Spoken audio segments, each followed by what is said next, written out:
జయించు దేవునికి మహిమ కలుగునుగాక. ప్రియ స్నేహితులందరికీ దివ్య వాక్యోదయం. ఈనాటి పాఠ్యభాగము 2 రాజులు 4:21. అప్పుడు ఆమె పిల్లవానిని దైవజనుని మంచము మీద పెట్టి తలుపు వేసి బయటకు వచ్చి, షూనేమీరాలు కుమారుడు మరణించాడిక్కడ. ఇంతవరకు తల్లిదండ్రులను బంధువులను సంతోషపెట్టినటువంటి కుమారుడు ఇప్పుడు చనిపోయాడు.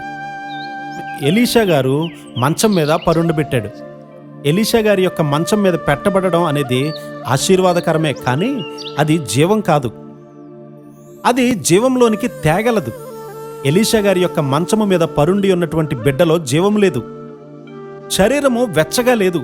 ఆ విధంగానే నీవు ఎలీషా గారి యొక్క మంచం మీద పరుండి ఉన్నావు, కానీ చనిపోయినటువంటి స్థితిలో ఉన్నావు. కొంచెం వెచ్చదనం, కొంచెం నీతి, కొంచెం ప్రేమ, కొంచెం సేవ నీలో ఉన్నాయేమో. సాధారణ మానవులందరిలో కూడా అవి ఉంటాయి.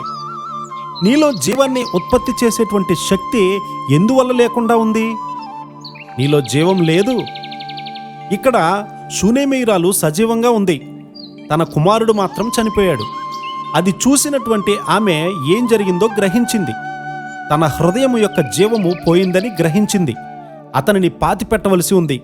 క్రీస్తు లేనటువంటి మన జీవితాలు పాతిపెట్టబడడానికే తగినవి. దేవుని వేడి కలిగిన వాడు ప్రార్థించి తన కుమారుడు విడిచిపోయిన ఆత్మను తిరిగి తేగలడు అని ఆమె వెళుతూ ఉంది. అలాంటి వాడు ఒక్కడే ఉన్నాడు. అతనికి సేవకుడున్నాడు. ఆ సేవకుడు ఏమీ చేయలేడు. అయినా యజమానుడు అతనిని పిలిచి తన కర్రను ఇచ్చి పంపించాడు. అతడు పరిగెత్తుకుని వెళ్ళి ఆ కర్రను ఆ పిల్లవానిపై ఉంచాడు. ఏమీ జరగలేదు. ఈ కుటుంబంలో ఉన్నవారు దైవజనుని ఆవశ్యకతను గుర్తించారు కాబట్టి ఆయనను వారి గృహంలో ఉండనిచ్చారు. దైవజనుని రాక వారిలో విశ్వాసాన్ని కలిగించింది. మన అపరాధముల చేత మనము చచ్చిన వారమైనను విశ్వాసముతో తిరిగి బ్రతుకుతాము. కర్మేలు పర్వతము నుండి ఎలీషా గారు ఇక్కడికి వచ్చారు. అక్కడ ఆయన దేవుని సన్నిధిని కలిగి ఉన్నాడు. దేవుని జీవంతో నిండి ఉండడం వల్ల ఈ మరణాన్ని గూర్చి విన్నప్పుడు ఒక్కసారిగా కదిలించబడ్డాడు. దేవుని పిల్లలు ఆ విధంగానే ఉంటారు.